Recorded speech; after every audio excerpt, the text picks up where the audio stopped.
Good day, sir. Welcome to my presentation on lawmaking process in the Philippine Legislative Branch. The process begins with a bill proposal. A bill is proposed by a member of Congress or a committee. It is drafted with the help of legal experts. A bill starts as an idea that can be initiated by any member of Congress, including both senators and representatives. The idea for the bill may come from various sources, such as constituents, advocacy groups, or the lawmakers themselves. The primary sponsor of the bill is a member of Congress, often supported by co-sponsors who advocate for its passage. This initial stage is critical as it lays the foundation for legislative action and reflects societal needs and priorities. Next is the first reading. The bill is introduced during a session, read aloud, and referred to the appropriate committee. During this stage, the bill is formally introduced in either the House or Senate during session. It is read for the first time, and its title is announced. The first reading serves as an official notification to all members about the new legislation, setting the stage for further scrutiny and discussion. So, after the first reading, the bill is referred to a relevant committee review. The committee reviews the bill, holds hearings to gather input from experts and stakeholders, and may make amendments.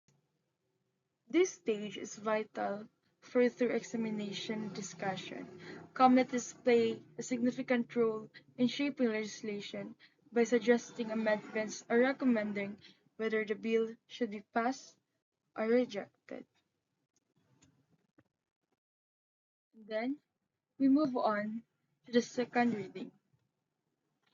The bill returns to the chamber for debate on its general principles, where members can propose amendments at this stage.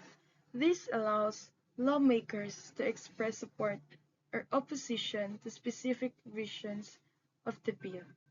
It's an essential opportunity for members to voice their opinions before a vote takes place. Next is third reading. It is where members vote on whether to pass the bill and its carrying from after any amendments have been made. This vote is critical as it determines whether the bill advances to the other chamber or dies at this stage. It reflects the final stance of that chamber on the legislation. So if passed one chamber, the bill moves to the other chamber for consideration. It follows a similar process: committee review, readings, and voting. This ensures that both chambers have equal input on legislation, maintaining checks and balances with Congress. So if there are differences between versions from each chamber, a bicameral conference committee is formed with members from both chambers to negotiate a compromise.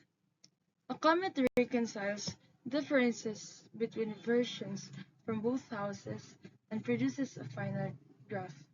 This collaborative effort is essential for reconciling differences before moving forward, ensuring that both chambers agree on identical legislation.